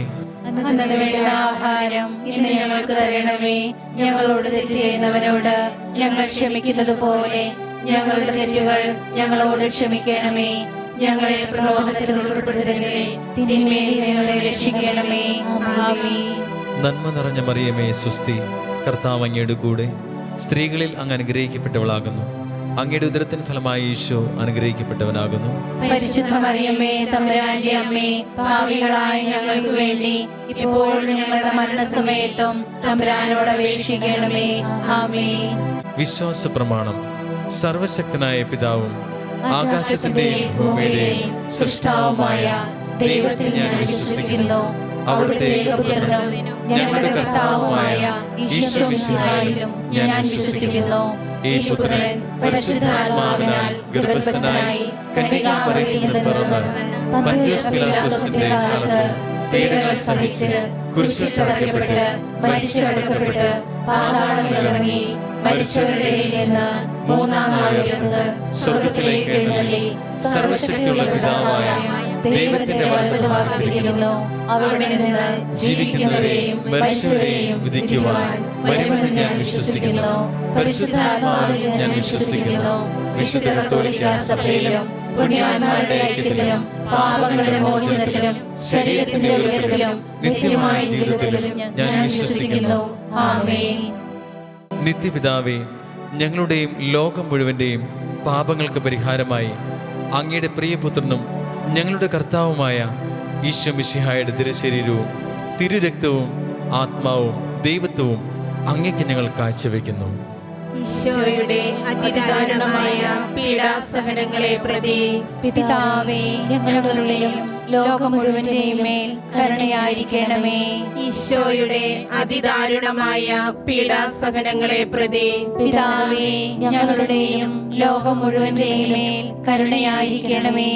ഈശോയുടെ അതിദാരുണമായ പീഡാസഹനങ്ങളെ പ്രതി പിതാവേ, ഞങ്ങളുടെയും ലോകം മുഴുവന്റെയും മേൽ കരുണയായിരിക്കണമേ. ഈശോയുടെ അതിദാരുണമായ പീഡാസഹനങ്ങളെ പ്രതി പിതാവേ, ഞങ്ങളുടെയും ലോകം മുഴുവന്റെയും മേൽ കരുണയായിരിക്കണമേ. ഈശോയുടെ അതിദാരുണമായ പീഡാസഹനങ്ങളെ പ്രതി പിതാവേ, ഞങ്ങളുടെയും ലോകം മുഴുവന്റെയും മേൽ കരുണയായിരിക്കണമേ. ഈശോയുടെ അതിദാരുണമായ പീഡാസഹനങ്ങളെ പ്രതി പിതാവേ, ഞങ്ങളുടെയും ലോകം മുഴുവന്റെയും മേൽ കരുണയായിരിക്കണമേ. കരുണയായിരിക്കണമേ. ഈശോയുടെ അതിദാരുണമായ പീഡാസഹനങ്ങളെ പ്രതി പിതാവേ, ഞങ്ങളുടെയും ലോകം മുഴുവന്റെയും മേൽ കരുണയായിരിക്കണമേ. ഈശോയുടെ അതിദാരുണമായ പീഡാസഹനങ്ങളെ പ്രതി പിതാവേ, ഞങ്ങളുടെയും ലോകം മുഴുവന്റെയും മേൽ കരുണയായിരിക്കണമേ. ഈശോയുടെ അതിദാരുണമായ പീഡാസഹനങ്ങളെ പ്രതി പിതാവേ, ഞങ്ങളുടെയും ലോകം മുഴുവന്റെയും മേൽ കരുണയായിരിക്കണമേ. ഈശോയുടെ അതിദാരുണമായ പീഡാസഹനങ്ങളെ പ്രതി പിതാവേ, ഞങ്ങളുടെ മേലും ലോകം മുഴുവന്റെ മേലും കരുണയായിരിക്കണമേ. പരിശുദ്ധനായ ദൈവമേ, പരിശുദ്ധനായ ബലവാനെ, പരിശുദ്ധനായ അമർത്തിനെ, ഞങ്ങളുടെ മേലും ലോകം മുഴുവന്റെ മേലും കരുണയായിരിക്കണമേ. പരിശുദ്ധനായ ദൈവമേ, പരിശുദ്ധനായ ബലവാനെ, പരിശുദ്ധനായ അമർത്തിനെ, ഞങ്ങളുടെ മേലും ലോകം മുഴുവന്റെ മേലും കരുണയായിരിക്കണമേ. പരിശുദ്ധനായ ദൈവമേ, പരിശുദ്ധനായ ബലവാനെ, പരിശുദ്ധനായ അമർത്തിനെ, ഞങ്ങളുടെ മേലും ലോകം മുഴുവന്റെ മേലും കരുണയായിരിക്കണമേ. നിത്യപിതാവേ, ഞങ്ങളുടെയും ലോകം മുഴുവൻ്റെയും പാപങ്ങൾക്ക് പരിഹാരമായി അങ്ങയുടെ പ്രിയപുത്രനും ഞങ്ങളുടെ കർത്താവുമായ ഈശോ മിശിഹായുടെ തിരുശരീരവും തിരുരക്തവും ആത്മാവും ദൈവത്വവും അങ്ങേക്ക് ഞങ്ങൾ കാഴ്ചവെക്കുന്നു.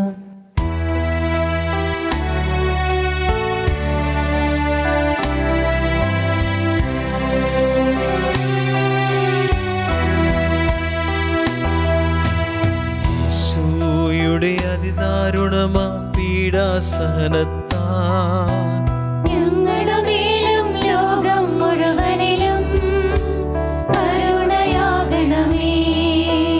ഈശോയുടെ അതിദാരുണമാം പീഡാസഹനത്താൽ ഞങ്ങളുടെ മേലും ലോകം മുഴുവനിലും കരുണയാകണമേ. ഈശോയുടെ അതിദാരുണമാം പീഡാസഹനത്താൽ ഞങ്ങളുടെ മേലും ലോകം മുഴുവനിലും കരുണയാകണമേ. ഈശോയുടെ അതിദാരുണമാം പീഡാസഹനത്താൽ ഞങ്ങളുടെ മേലും ലോകം മുഴുവനിലും കരുണയാകണമേ. ഈശോയുടെ അതിദാരുണമാം പീഡാസഹനത്താൽ ഞങ്ങളുടെ മേലും ലോകം മുഴുവനിലും കരുണയാകണമേ. ഈശോയുടെ അതിദാരുണമാം പീഡാസഹനത്താൽ ഞങ്ങളുടെ മേലും ലോകം മുഴുവനിലും കരുണയാകണമേ. ഈശോയുടെ അതിദാരുണമാം പീഡാസഹനത്താൽ ഞങ്ങളുടെ മേലും ലോകം മുഴുവനിലും കരുണയാകണമേ. ഈശോയുടെ അതിദാരുണമാം പീഡാസഹനത്താൽ ഞങ്ങളുടെ മേലും ലോകം മുഴുവനിലും കരുണയാകണമേ. ഈശോയുടെ അതിദാരുണമാം പീഡാസഹനത്താൽ ഞങ്ങളുടെ മേലും ലോകം മുഴുവനിലും കരുണയാകണമേ. ഈശോയുടെ അതിദാരുണമാം പീഡാസഹനത്താൽ ഞങ്ങളുടെ മേലും ലോകം മുഴുവനിലും കരുണയാകണമേ. പരിശുദ്ധനായ ദൈവമേ, പരിശുദ്ധനായ ബലവാനെ, പരിശുദ്ധനായ അമർത്തിനെ, ഞങ്ങളുടെ മേലും ലോകം മുഴുവന്റെ മേലും കരുണയായിരിക്കണമേ. പരിശുദ്ധനായ ദൈവമേ, പരിശുദ്ധനായ ബലവാനെ, പരിശുദ്ധനായ അമർത്തിനെ, ഞങ്ങളുടെ മേലും ലോകം മുഴുവന്റെ മേലും കരുണയായിരിക്കണമേ. പരിശുദ്ധനായ ദൈവമേ, പരിശുദ്ധനായ ബലവാനെ, പരിശുദ്ധനായ അമർത്തിനെ, ഞങ്ങളുടെ മേലും ലോകം മുഴുവന്റെ മേലും കരുണയായിരിക്കണമേ. നിത്യപിതാവേ, ഞങ്ങളുടെയും ലോകം മുഴുവൻ്റെയും പാപങ്ങൾക്ക് പരിഹാരമായി അങ്ങയുടെ പ്രിയപുത്രനും ഞങ്ങളുടെ കർത്താവുമായ ഈശോ മിശിഹായുടെ തിരുശരീരവും തിരുരക്തവും ആത്മാവും ദൈവത്വവും അങ്ങേക്ക് ഞങ്ങൾ കാഴ്ചവെക്കുന്നു. ഈശോയുടെ അതിദാരുണമായ പീഡാസഹനങ്ങളെ പ്രതി പിതാവേ, ഞങ്ങളുടെ മേലും ലോകം മുഴുവന്റെ മേലും കരുണയായിരിക്കണമേ. ഈശോയുടെ അതിദാരുണമായ പീഡാസഹനങ്ങളെ പ്രതി പിതാവേ, ഞങ്ങളുടെ മേലും ലോകം മുഴുവന്റെ മേലും കരുണയായിരിക്കണമേ. ഈശോയുടെ അതിദാരുണമായ പീഡാസഹനങ്ങളെ പ്രതി പിതാവേ, ഞങ്ങളുടെ മേലും ലോകം മുഴുവന്റെ മേലും കരുണയായിരിക്കണമേ. ഈശോയുടെ അതിദാരുണമായ പീഡാസഹനങ്ങളെ പ്രതി പിതാവേ, ഞങ്ങളുടെ മേലും ലോകം മുഴുവന്റെ മേലും കരുണയായിരിക്കണമേ. ഈശോയുടെ അതിദാരുണമായ പീഡാസഹനങ്ങളെ പ്രതി പിതാവേ, ഞങ്ങളുടെ മേലും ലോകം മുഴുവന്റെ മേലും കരുണയായിരിക്കണമേ. ഈശോയുടെ അതിദാരുണമായ പീഡാസഹനങ്ങളെ പ്രതി പിതാവേ, ഞങ്ങളുടെ മേലും ലോകം മുഴുവന്റെ മേലും കരുണയായിരിക്കണമേ. ഈശോയുടെ അതിദാരുണമായ പീഡാസഹനങ്ങളെ പ്രതി പിതാവേ, ഞങ്ങളുടെ മേലും ലോകം മുഴുവന്റെ മേലും കരുണയായിരിക്കണമേ. ഈശോയുടെ അതിദാരുണമായ പീഡാസഹനങ്ങളെ പ്രതി പിതാവേ, ഞങ്ങളുടെ മേലും ലോകം മുഴുവന്റെ മേലും കരുണയായിരിക്കണമേ. ഈശോയുടെ അതിദാരുണമായ പീഡാസഹനങ്ങളെ പ്രതി പിതാവേ, ഞങ്ങളുടെ മേലും ലോകം മുഴുവന്റെ മേലും കരുണയായിരിക്കണമേ. ഈശോയുടെ അതിദാരുണമായ പീഡാസഹനങ്ങളെ പ്രതി പിതാവേ, ഞങ്ങളുടെ മേലും ലോകം മുഴുവന്റെ മേലും കരുണയായിരിക്കണമേ. പരിശുദ്ധനായ ദൈവമേ, പരിശുദ്ധനായ ബലവാനെ, പരിശുദ്ധനായ അമർത്യനെ, ഞങ്ങളുടെ മേലും ലോകം മുഴുവന്റെ മേലും കരുണയായിരിക്കണമേ. പരിശുദ്ധനായ ദൈവമേ, പരിശുദ്ധനായ ബലവാനെ, പരിശുദ്ധനായ അമർത്യനെ, ഞങ്ങളുടെ മേലും ലോകം മുഴുവന്റെ മേലും കരുണയായിരിക്കണമേ. പരിശുദ്ധനായ ദൈവമേ, പരിശുദ്ധനായ ബലവാനെ, പരിശുദ്ധനായ അമർത്യനെ, ഞങ്ങളുടെ മേലും ലോകം മുഴുവന്റെ മേലും കരുണയായിരിക്കണമേ. നിത്യപിതാവേ, ഞങ്ങളുടെയും ലോകം മുഴുവൻ്റെയും പാപങ്ങൾക്ക് പരിഹാരമായി അങ്ങയുടെ പ്രിയപുത്രനും ഞങ്ങളുടെ കർത്താവുമായ ഈശോ മിശിഹായുടെ തിരുശരീരവും തിരുരക്തവും ആത്മാവും ദൈവത്വവും അങ്ങേക്ക് ഞങ്ങൾ കാഴ്ചവെക്കുന്നു.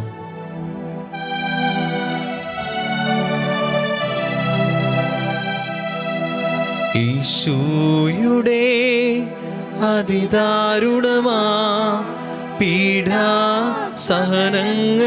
ഓർത്തെന്നും പിതാവേ, ഞങ്ങളുടെ മേൽ ലോകം മുഴുവന്റെ മേൽ കരുണയുണ്ടാകണമേ. ഈശോയുടെ അതിദാരുണമാ പീഡാസഹനങ്ങളെ ഓർത്തെന്നും പിതാവേ, ഞങ്ങളുടെ മേൽ ലോകം മുഴുവന്റെ മേൽ കരുണയുണ്ടാകണമേ.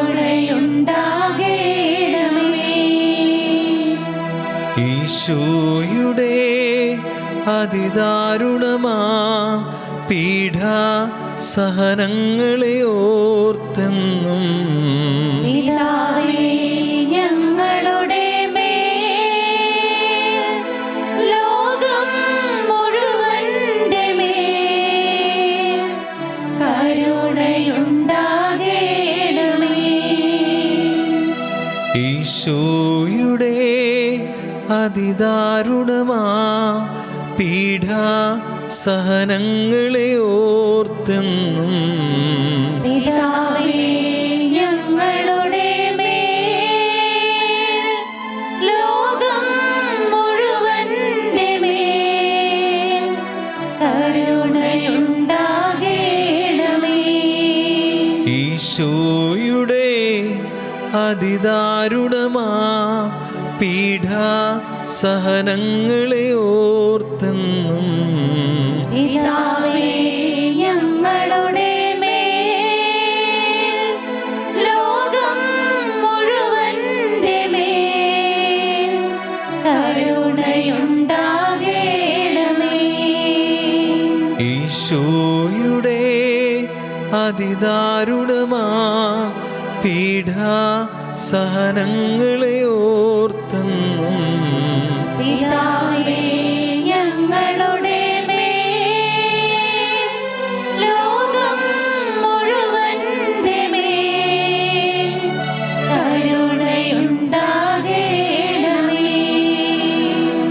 ഈശോയുടെ അതിദാരുണമാ പീഡാസഹനങ്ങളെ ഓർത്തെന്നും പിതാവേ ഞങ്ങളുടെ മേൽ ലോകം മുഴുവന്റെ മേൽ കരുണയുണ്ടാകേണമേ. ഈശോയുടെ അതിദാരുണമാ പീഡാസഹനങ്ങളെ ഓർത്തെന്നും പിതാവേ ഞങ്ങളുടെ മേൽ ലോകം മുഴുവന്റെ മേൽ കരുണയുണ്ടാകേണമേ. ഈശോയുടെ അതിദാരുണമാ പീഡാസഹനങ്ങളെ ഓർത്തെന്നും പിതാവേ ഞങ്ങളുടെ മേൽ ലോകം മുഴുവന്റെ മേൽ കരുണയുണ്ടാകേണമേ. ഈശോയുടെ അതിദാരുണമാ പീഡാസഹനങ്ങളെ ഓർത്തെന്നും പിതാവേ ഞങ്ങളുടെ മേൽ ലോകം മുഴുവന്റെ മേൽ കരുണയുണ്ടാകേണമേ. പരിശുദ്ധനായ ദൈവമേ, പരിശുദ്ധനായ ബലവാനേ, പരിശുദ്ധനായ അമർത്തിനെ, ഞങ്ങളുടെ മേലും ലോകം മുഴുവന്റെ മേലും കരുണയായിരിക്കണമേ. പരിശുദ്ധനായ ദൈവമേ, പരിശുദ്ധനായ ബലവാനേ, പരിശുദ്ധനായ അമർത്തിനെ, ഞങ്ങളുടെ മേലും ലോകം മുഴുവന്റെ മേലും കരുണയായിരിക്കണമേ. പരിശുദ്ധനായ ദൈവമേ, പരിശുദ്ധനായ ബലവാനേ, പരിശുദ്ധനായ അമർത്തിനെ, ഞങ്ങളുടെ മേലും ലോകം മുഴുവന്റെ മേലും കരുണയായിരിക്കണമേ. നിത്യപിതാവേ, ഞങ്ങളുടെയും ലോകം മുഴുവൻ്റെയും പാപങ്ങൾക്ക് പരിഹാരമായി അങ്ങയുടെ പ്രിയപുത്രനും ഞങ്ങളുടെ കർത്താവുമായ ഈശോ മിശിഹായുടെ തിരുശരീരവും തിരുരക്തവും ആത്മാവും ദൈവത്വവും അങ്ങയ്ക്ക് ഞങ്ങൾ കാഴ്ചവെക്കുന്നു. ഈശോയുടെ അതിദാരുണമായ പീഡാസഹനങ്ങളെ പ്രതി പിതാവേ ഞങ്ങളുടെ മേലും ലോകം മുഴുവന്റെ മേലും കരുണയായിരിക്കണമേ. ഈശോയുടെ അതിദാരുണമായ പീഡാസഹനങ്ങളെ പ്രതി പിതാവേ ഞങ്ങളുടെ മേലും ലോകം മുഴുവന്റെ മേലും കരുണയായിരിക്കണമേ. ഈശോയുടെ അതിദാരുണമായ പീഡാസഹനങ്ങളെ പ്രതി പിതാവേ ഞങ്ങളുടെ മേലും ലോകം മുഴുവന്റെ മേലും കരുണയായിരിക്കണമേ. ഈശോയുടെ അതിദാരുണമായ പീഡാസഹനങ്ങളെ പ്രതി പിതാവേ ഞങ്ങളുടെ മേലും ലോകം മുഴുവന്റെ മേലും കരുണയായിരിക്കണമേ. ഈശോയുടെ അതിദാരുണമായ പീഡാസഹനങ്ങളെ പ്രതി പിതാവേ ഞങ്ങളുടെ മേലും ലോകം മുഴുവന്റെ മേലും കരുണയായിരിക്കണമേ. ഈശോയുടെ അതിദാരുണമായ പീഡാസഹനങ്ങളെ പ്രതി പിതാവേ ഞങ്ങളുടെ മേലും ലോകം മുഴുവന്റെ മേലും കരുണയായിരിക്കണമേ. ഈശോയുടെ അതിദാരുണമായ പീഡാസഹനങ്ങളെ പ്രതി പിതാവേ ഞങ്ങളുടെ മേലും ലോകം മുഴുവന്റെ മേലും കരുണയായിരിക്കണമേ. ഈശോയുടെ അതിദാരുണമായ പീഡാസഹനങ്ങളെ പ്രതി പിതാവേ ഞങ്ങളുടെ മേലും ലോകം മുഴുവന്റെ മേലും കരുണയായിരിക്കണമേ. ഈശോയുടെ അതിദാരുണമായ പീഡാസഹനങ്ങളെ പ്രതി പിതാവേ ഞങ്ങളുടെ മേലും ലോകം മുഴുവന്റെ മേലും കരുണയായിരിക്കണമേ. ഈശോയുടെ അതിദാരുണമായ പീഡാസഹനങ്ങളെ പ്രതി പിതാവേ ഞങ്ങളുടെ മേലും ലോകം മുഴുവന്റെ മേലും കരുണയായിരിക്കണമേ. പരിശുദ്ധനായ ദൈവമേ, പരിശുദ്ധനായ ബലവാനേ, പരിശുദ്ധനായ അമർത്യനേ, ഞങ്ങളുടെ മേലും ലോകം മുഴുവന്റെ മേലും കരുണയായിരിക്കണമേ. പരിശുദ്ധനായ ദൈവമേ, പരിശുദ്ധനായ ബലവാനെ, പരിശുദ്ധനായ അമർത്യനെ, ഞങ്ങളുടെ മേലും ലോകം മുഴുവന്റെ മേലും കരുണയായിരിക്കണമേ. പരിശുദ്ധനായ ദൈവമേ, പരിശുദ്ധനായ ബലവാനെ, പരിശുദ്ധനായ അമർത്യനെ, ഞങ്ങളുടെ മേലും ലോകം മുഴുവന്റെ മേലും കരുണയായിരിക്കണമേ. മക്കളെയും കൊച്ചുമക്കളെയും ഒക്കെ കർത്താവിൻ്റെ കുരിശിൻ്റെ ചുവട്ടിലേക്ക് കൊണ്ടു നിർത്തുക. ഇങ്ങനെ തടുത്തുകൂട്ടി നിർത്തുന്നത് പോലെ നമ്മുടെ തലമുറകളെ, ഇനിയും പിറക്കാനിരിക്കുന്ന തലമുറകളെ കർത്താവിൻ്റെ സ്ലീവായുടെ ചുവട്ടിലേക്ക്, കുരിശ് മരത്തിൻ്റെ ചുവട്ടിലേക്ക് കൊണ്ടു നിർത്തി നമുക്ക് പ്രാർത്ഥിക്കാം. കർത്താവേ, ഞങ്ങളുടെ കുടുംബത്തിൻ്റെ മേൽ, ഞങ്ങളുടെ തലമുറകളുടെ മേൽ നീ കനിയണമേ. അനുഗ്രഹിച്ചിടണമേ, അനുഗ്രഹമാക്കേണമേ, അനുഗ്രഹിച്ചിടണമേ, അനുഗ്രഹമാക്കേണമേ.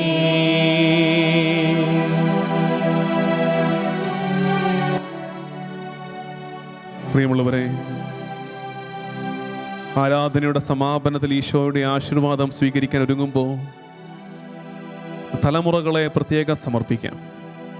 മാത്രമല്ല, നമ്മൾ ഇന്ന് വചനത്തോടൊപ്പം കേട്ടതുപോലെ ലോകത്തിൻ്റെ പല ഭാഗങ്ങളിലേക്ക് പടർന്നുകൊണ്ടിരിക്കുന്ന കേരള സഭയെ സമർപ്പിക്കാം. നമ്മുടെ മക്കളെ സമർപ്പിക്കാം. ഈശോയെ, അവർ ചെല്ലുന്ന ദേശത്ത് അബ്രാഹം ദേശാന്തരങ്ങളിലൂടെ യാത്ര ചെയ്തപ്പോൾ അവൻ ചെല്ലുന്ന ഇടങ്ങളിലെല്ലാം ബലിപീഠം സ്ഥാപിച്ച് കർത്താവിന് ബലിയർപ്പിച്ചതുപോലെ ഈശോയെ, ഞങ്ങളുടെ ദേശം വിട്ട് പല ദേശങ്ങളിലേക്ക് പോകുന്നു ഞങ്ങളുടെ മക്കള്. അവർ വിശുദ്ധ കുർബാനയോട്, കർത്താവിൻ്റെ പരിശുദ്ധ സഭയോട് എല്ലാ കാലവും ബന്ധപ്പെട്ട് ജീവിക്കാൻ ഞങ്ങൾ ഈ ആരാധനയിൽ തിരുമുമ്പാകെ പ്രാർത്ഥിക്കുന്നു. ദൈവജനമേ, ഈ നിയോഗം പ്രത്യേകം സമർപ്പിക്കണേ. മൈഗ്രൻ്റ് ചർച്ച്, പ്രവാസത്തിലായിരിക്കുന്ന സഭയെ പ്രത്യേകം സമർപ്പിക്കണേ. ഓരോ ദേശത്തും മിഷൻ പ്രവർത്തനത്തിൽ ഏർപ്പെട്ടിരിക്കുന്ന വൈദികരെ, സന്യസ്തരെ പ്രത്യേകം സമർപ്പിച്ച് അവരുടെയൊക്കെ മേൽ കർത്താവിൻ്റെ ആശീർവാദം ഉണ്ടാകാൻ ആഗ്രഹിച്ച് നമുക്ക് പ്രാർത്ഥിക്കാം.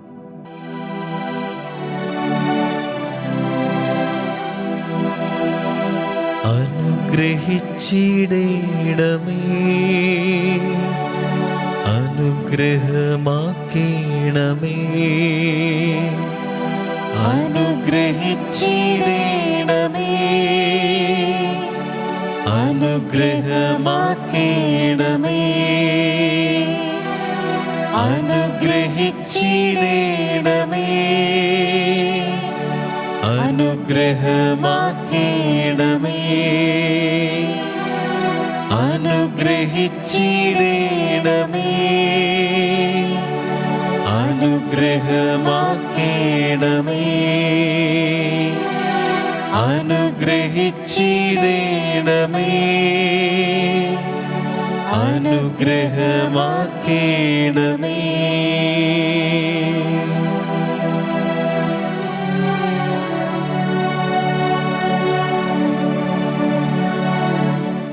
ആശാദീപം കാണുന്നു ഞാൻ, നാഥാ നിന്നെ തേടുന്നു ഞാൻ. കണ്ണീർ കണങ്ങൾ കൈക്കൊള്ളണേ നീ, കരുണാർദ്രനേശുദേവാ.